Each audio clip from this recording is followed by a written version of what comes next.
안녕하십니까? 자, 이제 이번 시간은 이제 형사소송법의 적용 범위를 이제 우리가 전 시간에 조금만 하다 말았죠. 그래서 이제 그 부분을 이제 마저 보도록 하겠습니다. 자, 그럼 먼저 이제 형사소송법의 적용 범위를 이제 보면은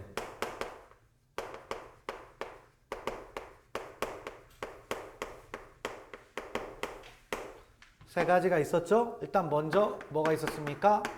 자, 장소적 적용 범위가 있었죠. 그 다음 뭐죠? 인적 적용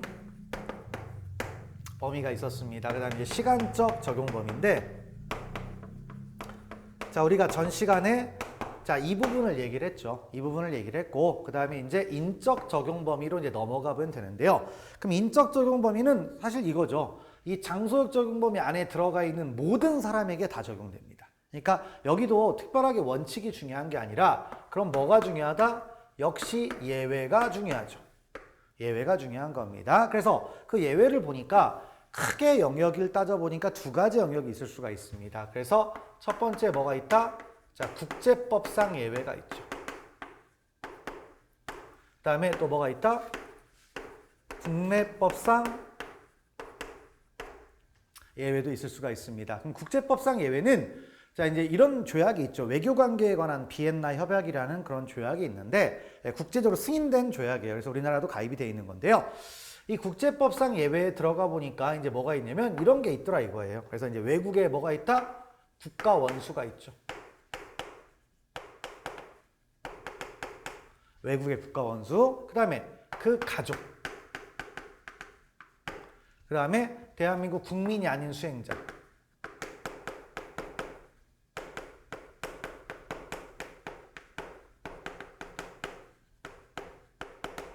자, 외국의 국가 원수, 그 다음 뭐다? 가족, 대한민국 국민이 아닌 수행자. 그래서 외국 국가 원수가 왔는데 우리나라법 위반했다고 해서 잡아들입니다. 형사 절차를 진행을 하면 전쟁하자라는 얘기죠. 그러니까 당연히 안 되는 거였고요.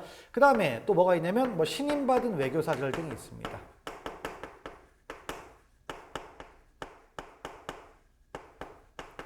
대사 같은 걸 생각을 하시면 되겠죠. 주한 외국 대사. 그래서 이런 사람들이 이제 뭐가 된다? 국제법상 예외가 됩니다. 물론 조약상으로 따지면 우리나라 이제 주둔한 외국의 군대도 들어갈 수가 있는데 그것은 소파가 별도로 있기 때문에 이 조약하고 상관이 없다. 이거를 파악하시고요. 가볍게 보시는데 의미가 있는 것은 여기에요. 대한민국 국민이 뭐다? 아닌 수행자. 대한민국 국민인 수행자는 우리나라법 적용합니다. 그래서 실제 시험 문제가 대한민국 국민인 수행자 이렇게 나왔어요.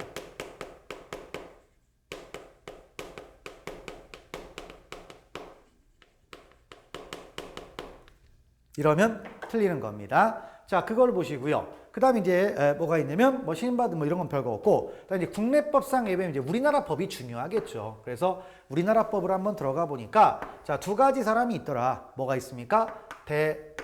대통령이라는 사람이 있죠. 그 다음에 또 누가 있습니까? 국회의원이라는 사람들도 있습니다. 그래서 자, 대통령에게는 이런 특권이 하나가 있습니다. 불소추 뭐가 있다? 특권이 있죠. 불소추 특권은 뭡니까? 내란과 외환의 죄를 범한 경우를 제외하고는 자, 재임 중 형사상 소추당한다, 소추당하지 않는다, 소추당하지 않는다라는 거죠. 그래서 꼭 조문 한번 잘 읽어보시면 되겠습니다. 내란과 외환을 제외, 그렇죠? 내란과 외환 써놓을까요?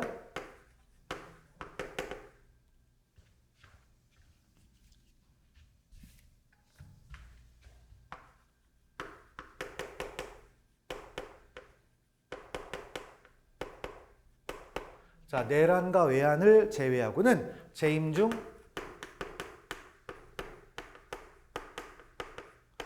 소추당하지 아니한다. 이게 바로 뭐다? 불소추 특권입니다. 자, 그걸 보시고요. 그다음에 이제 국회의원이 있습니다. 자, 국회의원은 다시 두 가지의 특권이 있죠. 그래서 뭐다? 불체포 특권이 있습니다. 그 다음 또 뭐가 있습니까? 면책 특권이 있겠죠. 자, 그럼 불체포 특권은 어떻게 된다? 일단 현행범을 제외합니다. 자, 이제 불체포 특권은 현행범일 때는 불체포 특권 주장 못합니다. 그래서 현행범을 빼고 그 다음에 이제 회기 중 국회가 열려 있죠. 회기 중에는 국회의 동의 없이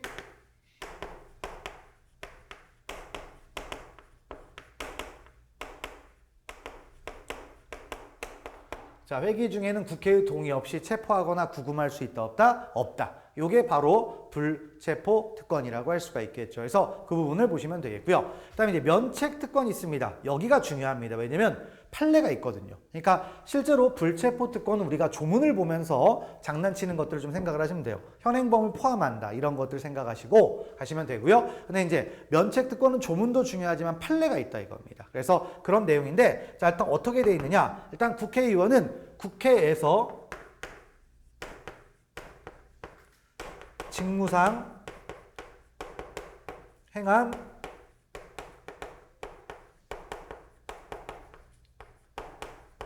자, 국회에서 직무상 행한 발언과 뭐가 있다? 표결이 있어요. 자, 이것은 국회외에서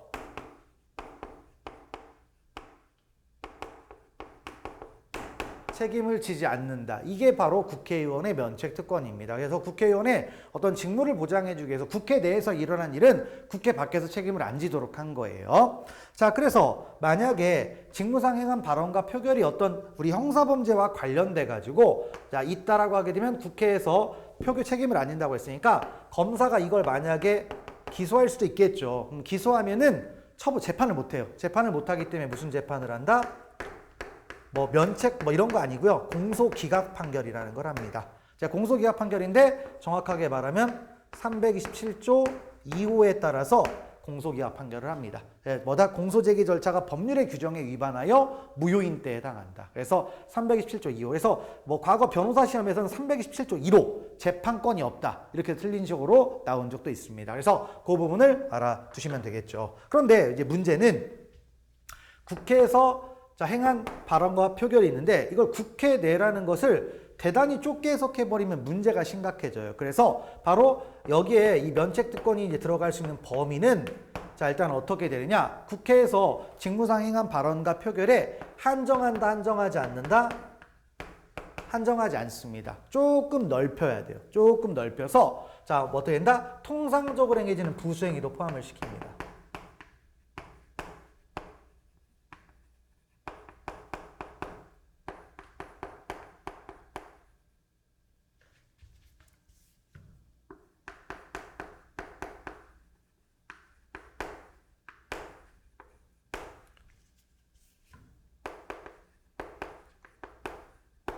자, 통상적으로 행해지는 뭐다? 부수행위도 포함을 시켜버리는 거예요. 그래서 이렇게 해서 그럼 실제로 이제 뭐다?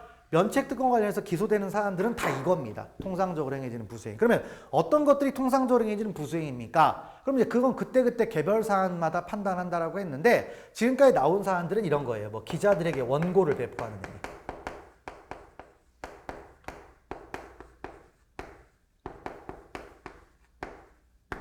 자, 기자들에게 미리 원고를 배포하는 행위, 이런 것들이 뭐가 될 수가 있다? 바로 통상적으로 행해지는 부수행위라는 겁니다. 그래서 이거 기소하면 뭘 하겠다? 법원은 공소기각 판결합니다. 공소기각 판결. 그래서 이런 것들이 이제 인적 적용 범위에 관한 이야기라고 할 수 있죠. 그래서 자, 이 부분을 한번 쭉 이제 보도록 합시다. 자, 그래서 문제 2번부터 이제 보도록 하죠. 9페이지에 2번 나와 있는데, 자, 읽어봅시다. 가번부터. 자, 국회의원은 현행범인인 경우를 제외하고는 회기 중 국회의 동의 없이 체포 또는 구금되지 않는다. 조문이죠. 그래서 뭐가 포인트냐면 현행범인인 경우를 뭐 한다? 제외합니다.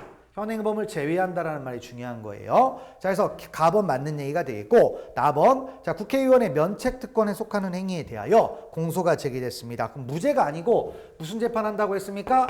공소기각 판결이죠. 조문까지 기억하세요. 327조 2호입니다. 자, 그다음 4번 이제 면책특권의 범위죠. 국회의원의 면책특권 대상이 되는 행위는 국회의 직무수행의 필수적인 국회의원의 국회 내에서의 직무상 발언과 표결이라는 의사표현 행위 자체에만 국한한다, 국한하지 않는다, 국한하지 않는다 이거죠. 한정하지 않는다. 그다음에 자, 뭐다? 이에 통상적으로 부수행해지는 행위까지도 포함한다. 그래서 통상적으로 행해지는 뭐 부수행위도 넣겠다라는 겁니다. 자, 그래서 있고 그럼 그와 같은 뭐다? 통상적으로 행해지는 부수행위가 어떻게 되느냐? 그건 개별 사안마다 보겠다라고 했는데 지금까지 판례가 2건 있어요. 2건 다 뭐다? 이겁니다. 기자들에게 미리 원고 배포한 거. 자, 됐고 그 다음에 라번 들어가 보겠습니다. 국가안전기획부에 자, 지금은 국가정보원이죠. 그래서 자, 불법 대외정보 뭐 이랬나? 하여튼 뭐 있죠. 국가안전기획부의 불법 녹음 내용과 검사들이 땡땡 그룹으로부터 떡감 명목의 금품을 수사했다는 내용이 게재된 보도 자료를 국회 법제사법위원회 개의 당일 국회의원회관에서 기자들에게 배포했습니다. 그럼 뭘 한 거예요? 기자들에게 원고 미리 배포한 거죠. 자, 이 부분이 되기 때문에 면소가 아니고 뭐가 된다? 공소기각 판결한다라는 얘기죠. 그래서 라번 틀렸다라는 걸 보시면 되겠습니다. 자, 됐고요. 그 다음에 3번 문제가 나오겠습니다. 3번 뭐 조문이네요. 자, 대통령은 내란 또는 외환의 죄를 범한 경우를 뭐한다? 제외한다. 내란과 외환을 제외한다는 말이 중요하겠죠. 그 다음에 재직중, 재임이죠. 형사상의 소추, 기소를 안 당한다는 얘기입니다. 그래서 자, 만약에 기소하고 싶으면 어떻게 해야 돼요? 탄핵을 거쳤죠. 그래서 그런 것들을 보시면 되겠고, 그 다음에 나번 가보면 바로 뭐가 됩니까? 자, 불체포 특권이었는데 읽어봅시다. 국회의원은 국회에서 직무상행한 발언과 표결에 관하여 국회에서 책임을 지지 아니하고 면책 특권이네요. 끊고, 그 다음에 현행범인인 경우를 제외하고 는 자, 회기 중 국회의 동의 없이 체포 또는 구금되지 아니한다. 불체포 특권 섞어놓은 거네요. 넘어가시고, 그다음에 다번 가보면 이제 뒷얘기입니다. 바로 이제 뭐냐면 불체포 특권과 관련해서 이제 뒷얘기가 나오는 건데, 자, 국회의원이 회기 전에 체포 또는 구금된 때에는 자, 현행범이 아닌 한 국회의 책각하여 국회의 요구가 있으면 회기 중 석방이 됩니다. 그러니까 현행범이 아닌 상태에서 회기가 아니면 국회의 동의 없이 체포 구금되거든요. 그런데 그 상태에서 이제 회기가 됐잖아요. 그럼 국회가 석방해 라고 요구하면 석방을 한다는 얘기입니다. 근데 가볍게 보시면 되겠습니다. 자, 넘어가시면 되겠고요. 그 다음에 이제 인적 적용범위 뭐 재판권 해가지고 4번 이제 지문인데 판례들 얘기가 나오죠. 근데 이제 어떤 얘기냐면 인적 적용범위에서 판례들을 그냥 들어가 보시면 되는 거니까 바로 우리가 소파가 있었습니다. 소파는 형사소송법의 법원이 됩니다. 국회의 동의를 받았거든요.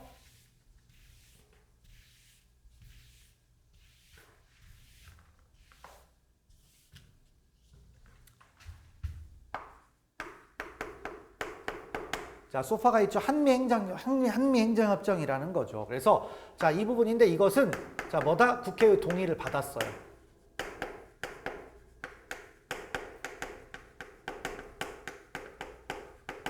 자, 국회의 동의를 받았으니까 당연히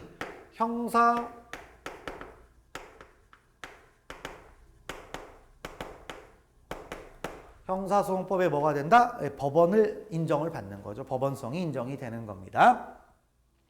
자, 그럼 이제 여기서 이제 뭐가 등장하냐면 이제 소파 적용 대상자가 있어요.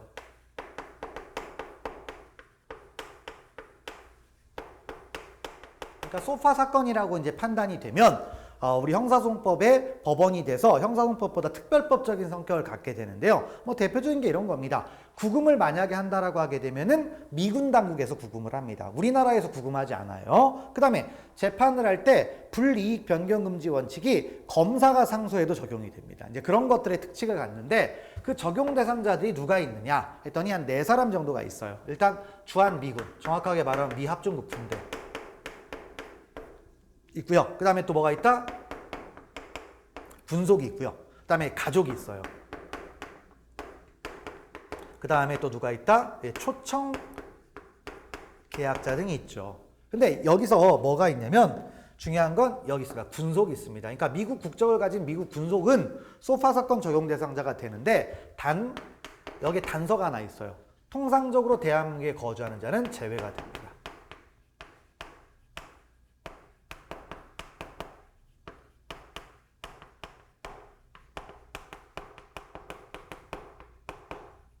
자, 통상적으로 대한민국에 거주하는 자는 제외가 됩니다. 자, 그런 것들이 이제 등장을 하고요. 그 다음에 이 소파가 이제 되면 어떻게 되냐. 소파가 어떤 식으로 적용되냐면 평시하고 전시로 나눠요. 평시하고 전시로 나누는데 자, 이제 평시에는 한국법을 적용합니다. 적용하되 특칙들이 있다는 거죠. 특칙들이 있습니다. 그래서 적용을 하면서 특칙을 만들어 놓은 거고요. 그 다음에 전시에는 어떻게 된다? 한국법 적용을 배제해 버립니다.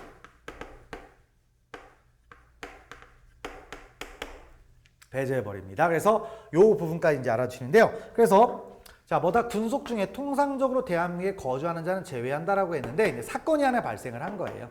사건이 발생했는데 자, 이제 미 군속이 사고가 난 겁니다. 동두천에서 사고가 나니까 자기가 볼 땐 소파를 적용하는 게 맞는 것 같은데 이 사람의 인적사항을 보니까 이 사람은 어떻게 됐다? 이미 군속으로 있으면서 대한민국에 10년 이상 거주를 하고 있어요. 근데 거주한 이유가 뭐다? 한국 사람하고 결혼을 한 거예요. 결혼을 해서 계속 머무른 겁니다. 그러면 뭐예요? 한국 사람하고 똑같아진 거죠. 그러니까 통상적으로 대한민국에 거주하는 거니까 제외시켜서 소파를 적용하지 않는다. 순수 우리나라 법으로 간다라는 건데, 자, 가번 문제를 보겠습니다. 가번 보시면 미합중국 국적을 가진 미합중국 군대의 군속인 피고인이 범행 당시 10년 넘게 대한민국에 머물면서 한국인 아내와 결혼하여 가정을 마련하고 자, 직장 생활을 하는 등 생활 근거지를 대한민국에 두고 있었던 경우. 그럼 어떻게 됩니까? 자, 일단 거기 밑줄 그을까요? 미합중국 군대의 군속에 관한 형사재판권 관련 조항. 길죠? 그냥 소파예요. 그게 소파입니다. 소파. 있는데 적용될 수 있다인데 적용될 수 없다가 맞죠. 소파를 적용하지 말자 이거죠. 요런 사람은 소파 제외가 되니까 소파를 적용하면 안 되겠죠? 적용하면 안 됩니다. 그래서 그런 얘기가 된다. 그래서 가번 지문은 틀린 거죠. 됐고, 그 다음에 나번 가보시면, 자, 한반도의 평시 상태, 있죠? 평시 상태 보시면, 자, 미합중국 군 당국은 미합중국 군대의 군속에 대하여 형사재판권을 가진다, 안 가진다? 안 가진다. 평시니까 어떻게 돼요? 미군이 아니라 우리나라 법을 적용하겠다는 겁니다. 우리나라가 재판권을 행사한다는 얘기죠. 그래서 가지지 않으므로 대한민국은 미합중국 군대의 군속이 대한민국 영역 안에서 저지른 범죄로서 대한민국 법령에 의하여 처벌할 수 있는 범죄에 대한 형사재판권을 바로 행사할 수가 있다. 그래서 소파 적용하지 않는다는 얘기입니다. 됐고요. 그 다음에 이제 다번은 나중에 이제 법원에서 같이 연결되는 얘기인데, 자, 뭐가 아니면 우리나라 이제 기본적으로 재판권이라는 게 있어요. 재판권은 우리나라 법을 적용할지 뭐 이런 걸 따지는데, 외국에서 일어난 사건은 당연히 우리나라가 재판할 필요가 없겠죠. 근데 그것과 관련해서 자, 이 민간인과 이런 게 있습니다.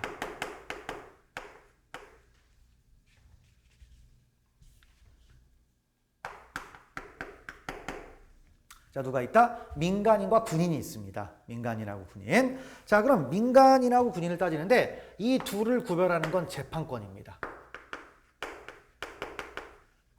재판권. 근데 왜 이제 이런 차이가 생기냐면, 뭐냐면 군사 집단은 좀 특별하잖아요. 특별하니까 자기들의 어떤 작전 수행과 관련해서 하다 보니까 군사법원이 별도로 있습니다. 그래서 별도로 있다 보니까 군인은 절대로 일반 법원의 재판을 받지 않습니다. 그 다음에 민간인도 군사법원의 재판을 받는다, 받지 않는다? 받지 않아요. 절대로. 그냥 절대라는 말은 틀렸네요. 예외는 있습니다. 예외. 그래서 바로 민간인은 원칙은 어떻게 된다?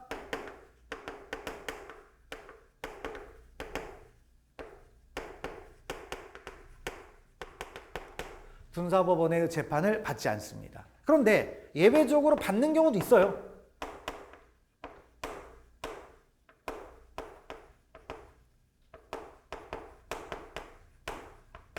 예외적으로 받죠. 근데 이제 어떤 경우까지 이제 하느냐 그런 건 별 신경 쓸 건 없고요. 자, 그래서 이런 부분이 됩니다. 그래서 이제 되는데 이제 문제가 생긴 거죠. 이런 사건이 있었습니다. 갑이라는 이제 민간인이 있죠. 민간인이 범죄를 저질렀는데 A죄하고 B죄를 저지른 거예요. A죄하고 뭐다? 이제 B죄를 저질렀는데 A죄는 일반 법원 사건입니다.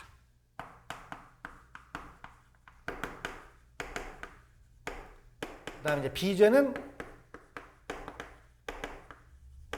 군사법원 관할인 겁니다. 그랬더니 이 부분을 그러니까 이제 여러분들 형법하고도 같이 연결을 하게 되면은 이렇게 만약에 갑이라는 사람이 이렇게 두 가지의 죄를 저질렀잖아요. 그리고 수사를 해본 결과 두 가지의 죄가 있다라고 판단되면 한꺼번에 기소를 합니다. 한꺼번에 기소를 하는데 이걸 어느 법원에서 재판을 해야 되느냐? 이게 문제가 생긴 거죠. 그래서 자, 여기에 대해서 과거에는 어떻게 했냐면 이걸 모두 군사법원에 재판한 거예요.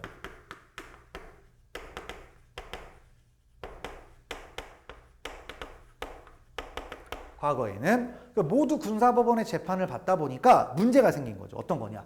자, 이 사건은 뭐가 됐습니까?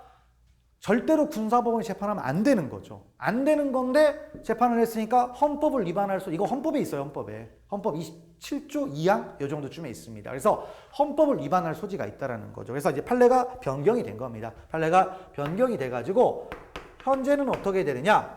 당연히 뭐예요? 일반 법원 사건은 일반 법원, 그러니까 A는 어디서 한다? 일반 법원에서 재판하자. 그 다음에 B는 어디서 재판하자? 네, 군사법원. 나눠서 하자 이거예요. 군사법원에서 재판하자. 나눠서 하자라고 판례가 바뀐 거예요. 그래서 이게 중요한 논점이 되는 거죠. 그래서 방금 여기 나온 것처럼 적용범위 나올 수도 있는 거고 법원에서 나올 수 있는 얘기입니다. 그래서 그 두 가지 연결점이 있으니까 자 봅시다. 그래서 자 답원 보시면 일반 국민이 범한 특정 군사범죄와 그 밖의 일반 범죄가 형법 37조 전단의 경합범, 동시적 경합범이라는 얘기입니다. 에 관계에 있다고 보아 하나의 사건으로 기소된 경우라면 특정 군사범죄에 대하여 전속적인 재판권을 가지는 군사법원은 그 밖의 일반 법원에 대해서 재판권을 행사할 수 있다? 행사 못해요. 아시겠죠? 그러면 어떻게 된다? 따로따로. 그러니까 각각 따로따로 하자 이겁니다. 이렇게 판례가 바뀌었다라는 거예요. 그래서 바뀌었으니까 중요한 거죠. 전원합 일체까지 갔던 거니까. 자, 그래서 그런 부분들을 보시면 되겠고요. 넘어가시면 되겠습니다. 자, 그리고 이제 그래서 인적 적용 범위에 관한 이야기들을 이렇게 봤는데 마지막 문제 이거 관할까지 재판권까지 같이 연결을 하시면 될 것 같고요. 넘어가시면 되겠습니다. 자, 그 다음에 이제 시간적 적용 범위인데 시간적 적용 범위는 형법에서는 매우 중요합니다. 왜 중요하죠? 바로 소급표 금지 원칙이 있어요. 그러다 보니까 중요한데 형사소송법은 기본적으로 소급표 금지 원칙을 적용을 하지 않습니다. 소급표 금지 원칙이 적용이 안 돼요. 형사소송법은.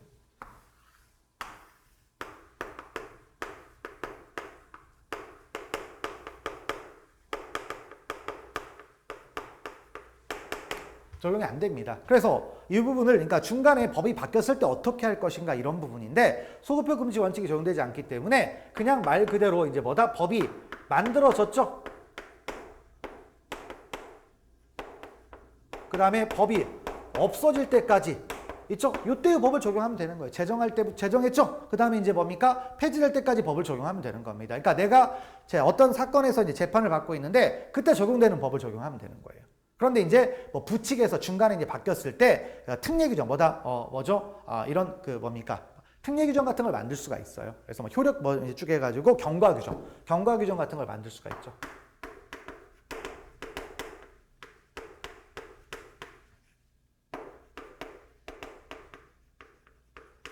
적용도 할 수가 있습니다. 그래서 그런 내용들인데요. 자, 한번 보겠습니다.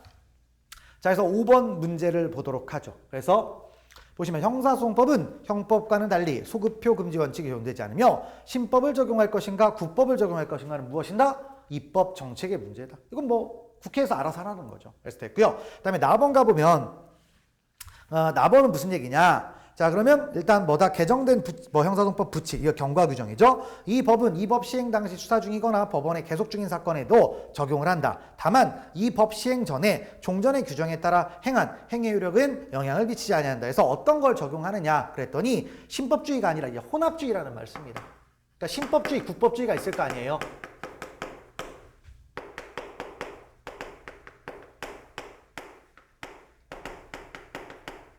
자, 신법주의하고 국법주의가 있을 거 아닙니까? 그러면 자, 보면 앞에 부분 읽어보면 이 법은 이 법 시행 당시 수사 중이거나 법원에 계속 중인 사건을 적용한다. 그럼 신법을 적용하겠다는 거예요. 그런데 다만 이 법 시행 전에 종전의 규정에 따라 행한 행위 효력에는 영향을 미치지 않는다. 그러면 국법도 적용하겠다는 거죠? 그러면 혼합주의라는 겁니다. 혼합주의. 그래서 합친 거니까 혼합주의인데 신법주의를 취하고 있다. 이 말이 틀렸다라는 건데 대단히 디테일한 얘기죠. 됐고요. 넘어가시고 그다음에 답원 가보면 형사소송법의 개정이 있더라도 신법 시행 전에 구법에 의하여 행한 소송행위의 효력에는 영향을 미친다, 안 미친다? 안 미친다. 왜냐?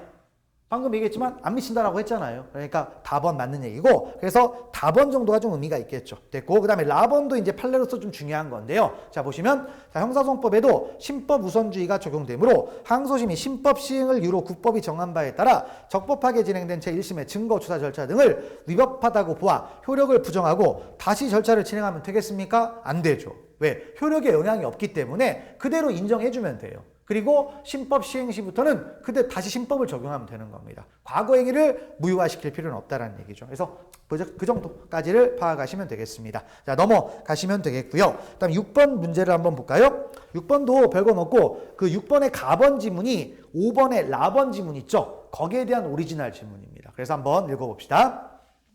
항소심이 신법 시행을 이유로 국법이 정한 바에 따라 적법하게 진행된 제1심의 증거 조사 절차 등을 위법하다고 보아 그 효력을 부정하고 다시 절차를 진행하는 건 허용되지 아니하며, 자, 그다음에 다만 이 법에 따라 이 법에 이미 적법하게 이루어진 소송의 효력을 부정하지 않는 범위 내에서 신법의 취지에 따라 절차를 진행하는 것 된다라는 얘기죠. 됐고요. 넘어가시고, 그다음에 나번도 이제 형사소송법에 시험에 나왔는데 실제로 형법 얘기입니다. 형법 얘기인데, 자, 어떤 얘기죠? 우리가 형법을 내용을 들어가 보게 되면 여러분들 다 김재현 선생님 잘 배울 테니까 그냥 가볍게 보시면 되는데, 이런 게 있었죠. 자, 뭡니까? 중간에 법이 바뀌었을 때 우리는 형법은 행위시법주의를 채택하고 있습니다. 자, 그런데 예외적으로 재판시법주의가 있죠.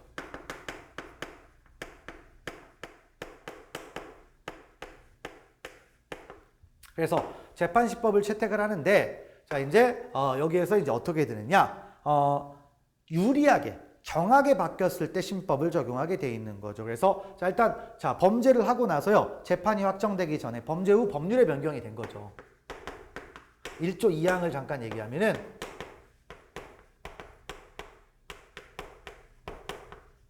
자, 법률이 변경됐습니다. 그러고 나서 어떻게 되죠? 변경됐는데 어떻게 되면 범죄였는데 뭘로 바뀌었다? 범죄가 아닌 걸로 바뀐 거예요. 아니면 중하게 처벌했는데 이걸 경하게 바꾼 거예요. 이런 경우가 있겠죠. 그럼 어떻게 하겠다? 신법을 적용하겠다. 이렇게 이제 한 거예요. 이렇게 이제 한 건데, 그러면 중한지 경한지를 따져봐야 될 거 아닙니까? 그럼 중한지 경한지를 따져봤는데, 자, 나번은 뭐냐면, 그러니까 국법은 무슨 죄였느냐? 비친고죄였어요. 그러다가 신법은 뭘로 바꿨다? 이제 반의사 불벌죄로 바꾼 거죠. 그렇죠? 그래서 비친고죄에서 반의사 불벌죄로 바꿨는데, 양형은 똑같습니다. 형량은 똑같은데, 자, 비친고죄에서 반의사 불벌죄로 바꿨다는 얘기는, 비친고죄는 고소가 있건 없건 처벌할 수 있어요. 그런데 반의사 불벌죄는 뭡니까? 피해자가 처벌하지 마라고 표현하면 절대로 처벌할 수 없는 거죠. 피해자의 명시한 의사에 반하여 처벌할 수 없는 사건, 이거를 반의사 불벌죄라고 할 수가 있는데, 그러면 어느 쪽이 경하냐 이거죠. 그랬더니 이게 경한 거라는 겁니다. 아시겠죠? 그러니까 이게 경하니까 뭘 적용해야 돼요? 신법을 적용해야 된다. 이런 취지의 얘기입니다. 그래서 형법에서 자세히 배워요. 그래서 한번 그냥 얘기해봤습니다. 그래서 근로기준법 개정으로 종전에는 피해자 의사에 상관없이 처벌할 수 있었던 동법 위반죄가 반의사불벌죄로 개정된 경우에 비록 부칙에 이에 대한 경과 규정이 없을지라도 개정 법률이 피고인에게 더 유리할 수 있죠. 그죠? 경했으니까. 그러니까 뭘 적용한다? 신법을 적용하자. 이런 취지입니다. 됐고요. 그다음에 답원은 이제 큰 의미는 없을 것 같습니다. 답원은 이 조문 자체가 이제 위헌 결정을 받아버렸잖아요. 그러니까 답원 지문은 그냥 날려버리시면 될 것 같습니다. 이 지문은 이제 의미가 없다. 그래서 의미가 없는 지문이니까 그대로 날리셔도 될 것 같다라는 겁니다. 됐고요. 넘어가시면 되겠습니다. 자, 그래서 일단 형사소송법의 적용 범위를 이제 봤습니다. 자, 그런 부분들을 파악을 하셨고요. 자, 그래서 어려운 내용들은 없는데 여기서 잘하면 몇 문제가 나올 수가 있다? 한 문제가 나올 수 있는데 여기 있는 지문만 충실하게 보시면 충분합니다. 됐고요. 넘어가시면 됩니다. 자, 그리고 이제 형사소송법에 이제 서론에서 또 뭐가 나오느냐? 형사소송법에 이념이 있습니다. 형사소송의 이념이죠.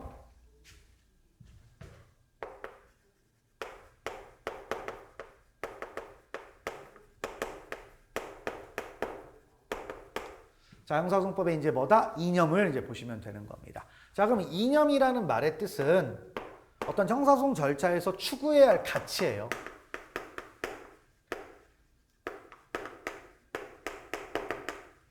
자, 형사소송 절차에서 추구해야 할 가치, 이런 것들을 뭐라고 한다? 이념, 이렇게 이제 부르는 거죠. 자, 그러면 그 추구해야 할 가치가 몇 개냐? 하나가 아니더라 이거예요. 하나가 아니고 세 가지가 있을 수가 있다는 겁니다. 다 아는 얘기들이죠. 그래서 첫 번째 뭐가 됩니까? 실체,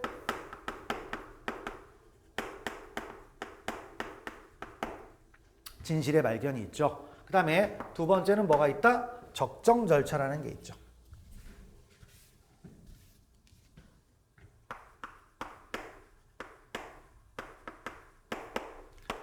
자, 그 다음에 세 번째로는 뭐가 있다? 신속한 재판이라는 게 있습니다. 신속한 재판. 그래서 그런 내용인데 이 적정 절차하고 신속한 재판은요, 좀 방향성이 비슷해요. 그다음에 근데 실체 진실의 발견은 이 두 가지하고는 완전히 극단적인 방향이 됩니다. 그래서 여기는 이제 뭐가 되냐면 이렇게 하면 이건 뭐다? 이제 긴장 관계에 있다.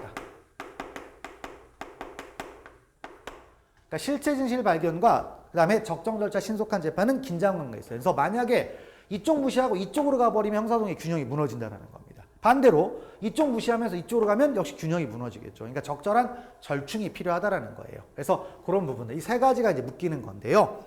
자, 그러면 이제 하나씩 내용을 들어가 보면 일단 이제 뭐다? 실체 진실의 발견 이쪽으로 가보겠습니다. 그럼 이 실체 진실의 발견은 무슨 뜻이냐? 실체 진실주의라고도 하죠.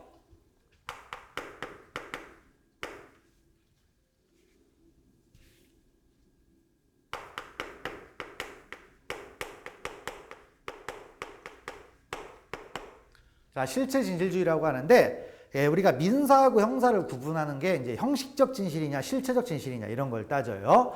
자, 그럼 실체 진실주의는 무슨 뜻이냐면 자, 이제 법원은 당사자의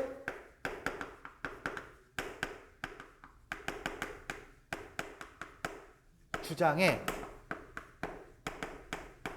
자, 구애됨이 없이, 그러니까 당사자가 주장한 대로만 판단하지 말자라는 거죠. 구애됨이 없이 사안의 실체를 명백하게 하자는 주의죠.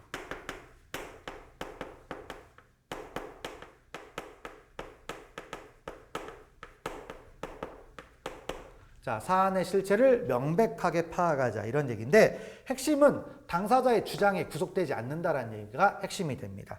그러면 이게 어떤 의미를 갖냐면 바로 실체 진실주의하고 구별되는 용어가 바로 형식적 진실주의예요.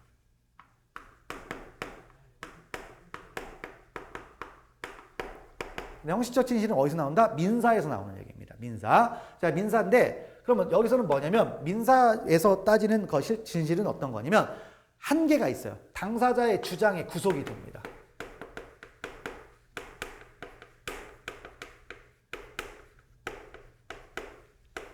그러니까 당사자가 주장하는 한도 내에서만 판단해 주는 거죠. 법원은 이와 다른 판단을 할 수 없는 겁니다.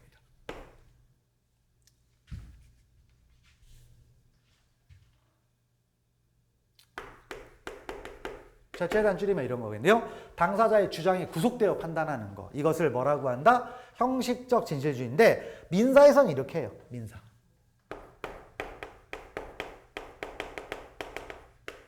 민사에서는 이렇게 하는데 형사에서는 이렇게 하면 큰일 나죠. 그래서 그런 것들이 이제 의미가 있은 표현이 된다라는 겁니다. 그래서 실체 진실주의였고요. 그럼 이 실체 진실주의 내용을 이제 들어가 보면은 내용을 보니까 이제 두 가지가 있을 수가 있어요. 실체 진실. 우리가 진실을 파악하자라는 거예요. 당사자의 주장과 상관없이 정확하게 이 진실이 무엇인가 이거를 파악하자라는 건데 일단 두 가지가 있어요. 적극적 실체 진실주의. 그 다음에 또 뭐가 있다?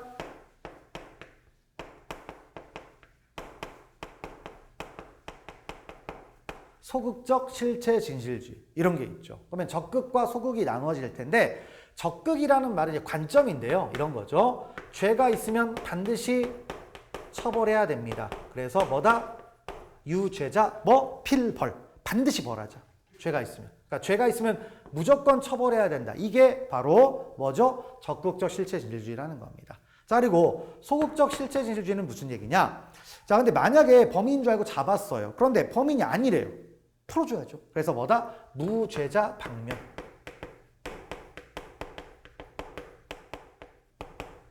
이런 것들 얘기합니다. 그러니까 관점의 차이입니다. 그래서 이건 얼마든지 병존할 수가 있어요. 근데 이제 문제는 자, 결국엔 이 두 가지가 이제 어떻게 되느냐. 사안마다 충돌할 수도 있겠죠. 그래서 충돌해가지고 양자택일을 해야 되는 경우가 있습니다. 그래서 이게 충돌을 했다. 그러면 어떻게 되느냐. 그랬더니 뭐가 우선한다라고 하죠? 소극이 우선한다라고 합니다. 적극이 우선하지 않습니다. 소극. 그래서 인권이 더 중요하다라는 거예요. 인권, 현대 형사 제도는 인권이 더 중요하다. 이런 것들을 이제 표현한다라고 할 수가 있습니다. 그래서 일단 이런 말이다라는 걸 파악하시면 될 것 같고요. 그다음에 이제 또 뭐가 있냐면 자, 그리고 이제 뭐다? 적정 절차로 내용을 들어가 보면 이 적정 절차는 뭡니까? 말 그대로 적정한 절차를 지키자 이거죠. 피고인을 위한 건데 적법 절차하고 뭐 거의 유사한 말이다라고 보셔도 됩니다. 자, 그러면 적정 절차의 내용은 어떻게 되느냐? 그랬더니 내용은 뭐 세 가지 정도로 얘기가 됩니다. 세 가지는 뭐냐? 일단 첫 번째 공정한 재판이 있습니다. 재판은 뭐다? 공정해야 돼요. 그 다음에 두 번째로는 뭐가 있냐면 우리가 항상 재판을 생각을 하게 되면 당사자주의가 있다 보니까 검사하고 피고인이 대등한 위치에서 싸우는 것처럼 보이는데 그렇지 않죠? 같이 자리가 대등할 뿐이 실제로 대등합니까? 대등하지 않고 약자는 누구다? 피고인. 그러니까 피고인을 보호하는 쪽으로 가자 이거죠. 그래서 의심스러울 때는 피고인의 이익으로 이런 말들이 등장하는 게 바로 여기서부터 온다라고 할 수가 있어요. 그 다음에 이제 비례성이 있죠. 자, 비례성은 부득이하게 피고인 등에게 어떤 강제 처분을 할 수가 있습니다. 그러면 어떤 얘기다? 피해를 최소화시키자. 뭐 과잉금지라고 할 수도 있고 최소침해. 이런 것들을 얘기할 수가 있습니다. 그래서 자, 적정 절차의 내용은 이런 것들입니다. 자, 있고요. 그다음에 신속한 재판은 어떤 거다? 이제 부당이 지연되지 않은 재판을 하자라는 겁니다. 너무 지연시켜 버리면 정의에 반할 수가 있죠. 그래서 이런 용어들이 나와요.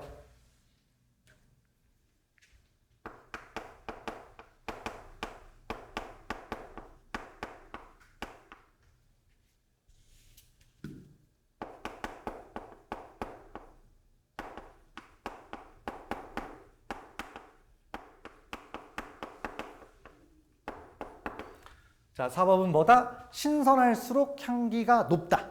뭐 이런 말. 아니면 재판의 지연은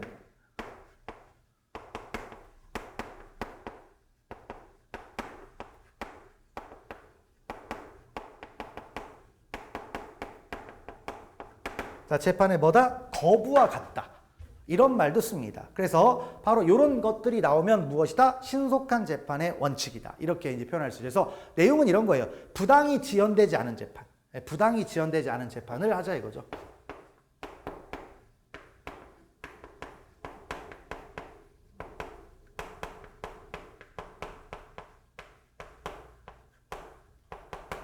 자, 부당하게 지연되지 않은 재판을 통해서 자, 뭐다? 재판을 하자. 이게 바로 뭐다? 신속한 재판입니다. 신속한 재판. 그런데 이제 신속한 재판을 위반했을 때 어떻게 해야 될 것인가에 대해서 규정은 없어요. 위반 시 처리할 거에 대한 규정은 없다.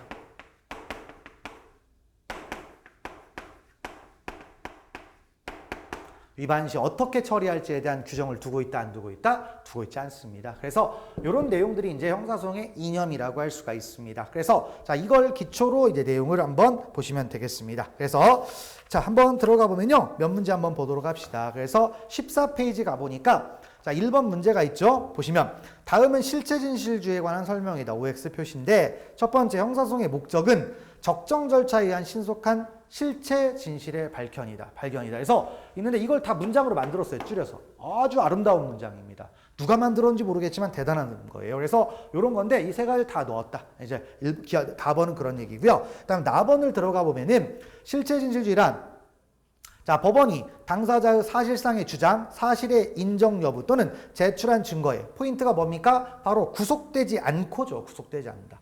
당사자의 주장에 구애됨이 없이 판단한다라고 했잖아요. 그러니까 이 지문은 맞는 지문이라고 할 수가 있겠죠. 자, 그런데 여기서 그러면 이 세 가지가 이념이 되는데 이게 유일한 이념입니까? 아니죠. 요것에 의해서 제약을 받을 수밖에 없겠죠. 자, 그래서 답번 들어가 보면 실체 진실주의는 적법 절차의 원칙과 신속한 재판의 원칙에 의한 제약을 받는다. 긴장 관계니까 서로 통제하자 이거예요. 됐고, 그 다음에 라번 가보시면 자, 실체 진실주의란 소송의 실체적 실체에 관하여 객관적 진실을 발견하여 사안의 진상을 명백히 하자는 원칙으로 적극적 실체 진실주의와 소극적 실체 진실주의로 구별할 수가 있다. 이렇게 구별이 된다고 했습니다. 자, 보시고 그 다음에 2번 문제를 볼게요. 자, 첫 번째 가번 실체적 진실주의 중에서 소극적 실체 진실주의는 무고한 시민을 처벌해서는 안 된다라는 원칙으로 바로 무죄자 뭐예요? 방면. 죄가 없으면 풀어주자라는 거니까 무고한 시민의 이익을 침해하지 말라라는 거죠. 그래서 자, 헌법은 무죄 추정 원칙 등을 규정하여 소극적 실체 진실주의를 뭐하고 있다? 보장하고 있다. 있죠. 그래서 바로 요게 중요하다라는 거예요. 그래서 가번 됐고, 그다음에 나번 10사람의 범인을 놓치는 한이 있더라도 한 사람의 죄 없는 사람을 벌하여서는 안 된다라는 격언. 그러면 처벌입니까? 석방입니까? 석방을 얘기하는 거죠. 그러니까 뭐예요? 소극적 실체 진실주의를 설명한 거라고 할 수가 있습니다. 그래서 틀렸다라는 거고요. 그다음에 답번 들어가 보면은 전문 법칙 자백 배제 법칙, 자백의 보강 법칙, 직권에 의한 증거유사. 그다음 체크할까요? 비상상고 제도 체크하시고요. 다 실체 진실지를 구현하기 위한 제도적 장치가 있는데, 그럼 진실이라는 건 사실관계를 파악하겠다라는 거잖아요. 자, 근데 우리가 비상상고라는 개념은 어떤 뜻이냐면, 자, 확정 재판에, 확정 판결에 대해서